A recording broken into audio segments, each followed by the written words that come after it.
All I could see were eyes staring back at me. I hate that. I hate that so much. It's time for some scary animations. These animations are made by Wanshi Entertainment, and I decided that today I wanted to get spooky. So let's take a look at these and see how scary they really are. Before this video starts, I just want to remind you guys to turn on the notification bell so you never miss an upload. And also, let's try and aim for 5,000 likes and I'll react to some more. Headset on. Okay, so this one is called True Mystery House Horror Story. I'm curious. This happened when I was a kid.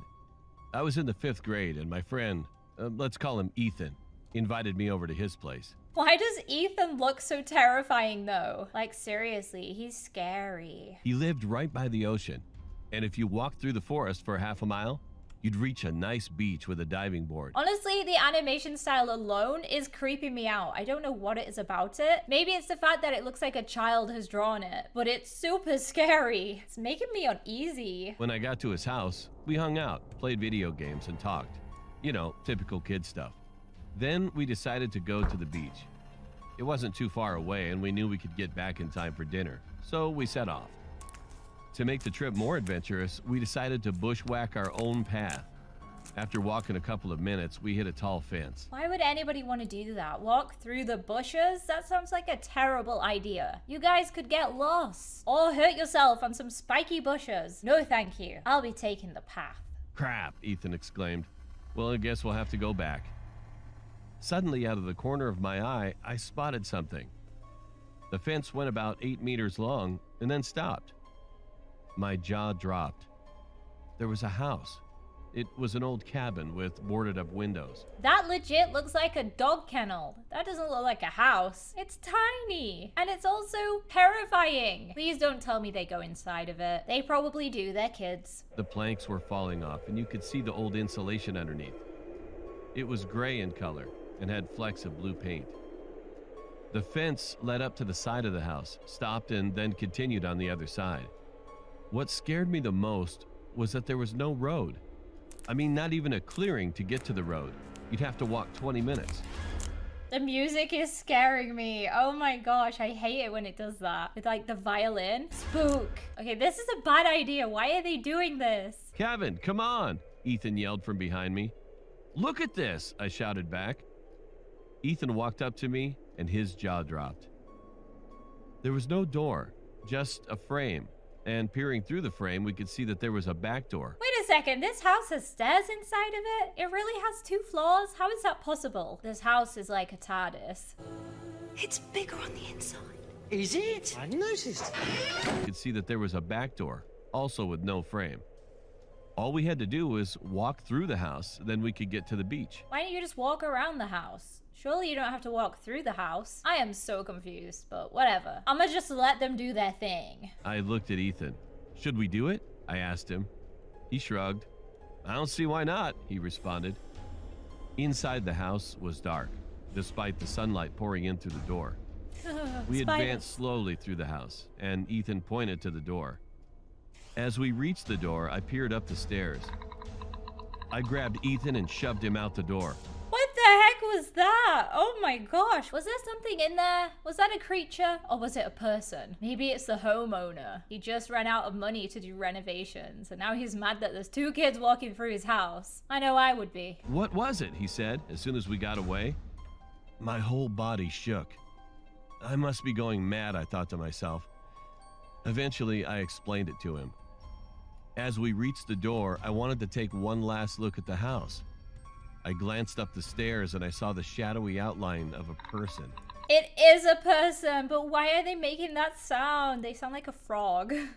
All I could see were eyes staring back at me. I hate that. I hate that so much. That is horrifying. And a crooked grin.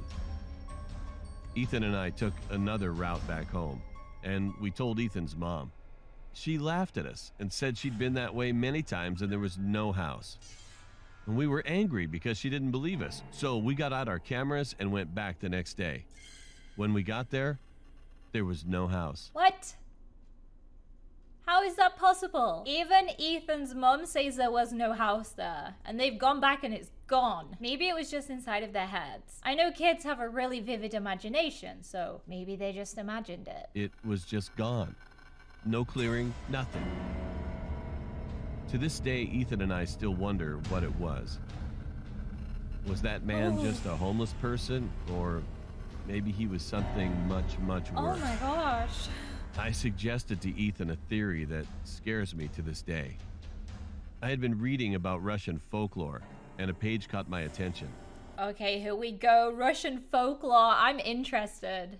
It was a story about a witch named Baba Yaga who had a moving house. She would eat naughty children, and parents used to use it to scare children. Wait, were those boys naughty? Is that why the witch appeared? Was she gonna eat the naughty boys? Was this a witch? I guess we'll never know for sure.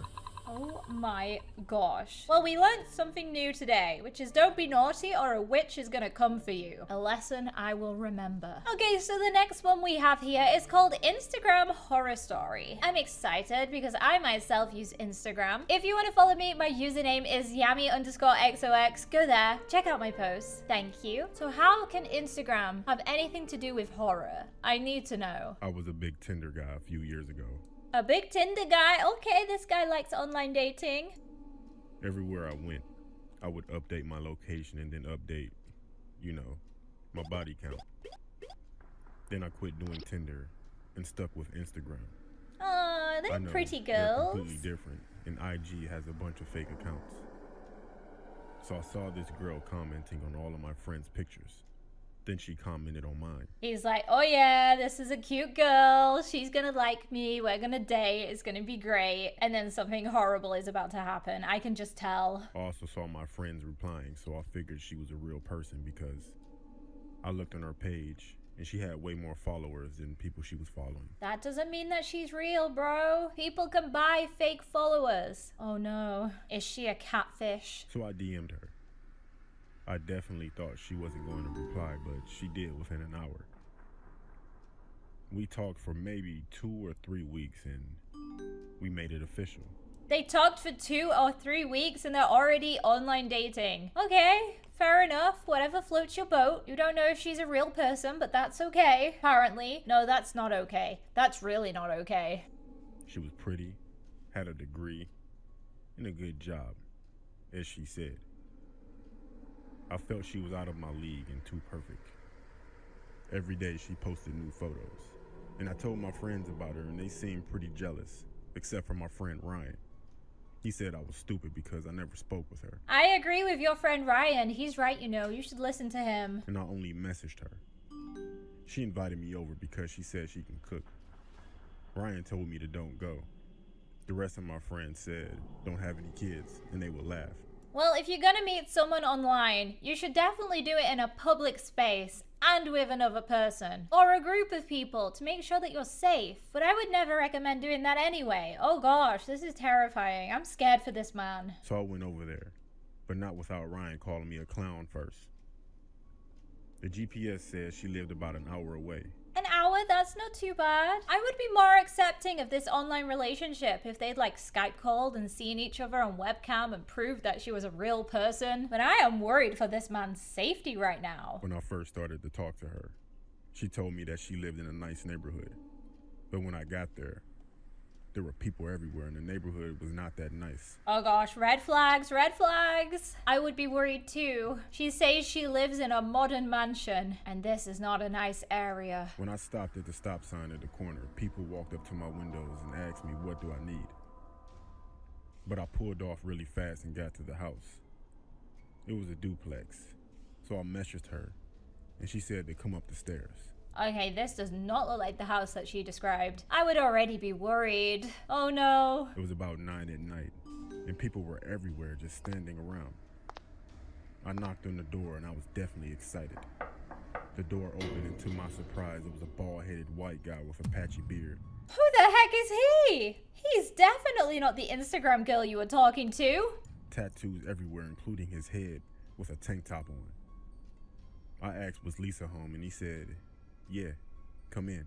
All right, at this point, I would not be going into this scary man's house. Unless at the end it turns out it's fine and Lisa lives there and everything's normal, but I really doubt that. When I walked in, I was immediately hit with a musty smell mixed with cheese. Mixed with cheese? This guy has not been doing his washing up for a long time. He told me to sit down, and he sat down across from me on the couch. He said she'll be out soon. Gotta say, this guy's eyeliner is on fleek. Look at that wing. Yes, look, we're twinning. Gorgeous. He asked me did I want something to drink, and I said, yeah, sure.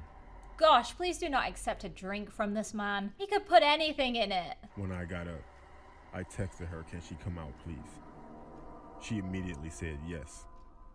The man came back in with 2 cups of juice. One for him and one for myself. Then I noticed that he put a phone down on the table next to him. So I acted like I sneezed and got some on my arm. Then I asked for a tissue.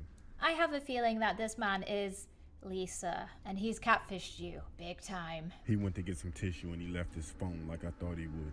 Now either ring it or text it, and surely the notification will pop up. But also, why has this guy in the story not even rang Lisa? He's never even heard her voice. Whatever, I just don't get it. I texted her back, and to my horror, the phone rang. Oh no. I looked on the caller ID and it was my name. I heard him coming back. He came back and we sat there for about a minute. And then the phone rang again because he never checked the message that I sent. Oh He gosh. looked at the phone. I looked at the phone. I hate this. It's so suspenseful right now. I don't know what's gonna happen, but I'm terrified for this man's life. Then we looked at each other. I postured up, and he calmly said, I guess you caught me. Then out of nowhere, he lunged toward me. Oh my attempting to gosh. grab me. I punched him, and he fell on his face. There is a fight happening right now. I wasn't expecting this. I don't know what I was expecting, but it surely wasn't that this small blonde man was gonna beat up this big guy. I'm proud of you. Well done. I ran out of there so fast, and I never looked back. Yeah, I called the cops. And when they got there, the man was still knocked out. Oh wow. Must have After hit him that, hard. I never went on dates with people that I met online again. Well, we have learnt a fine lesson today. Make sure the person that you're meeting is actually real. Otherwise, it could be a big bald man covered head to toe in tattoos. Anyway, guys, that's the end of today's video. If you did enjoy it and you want to watch another, click here and let's go watch it together.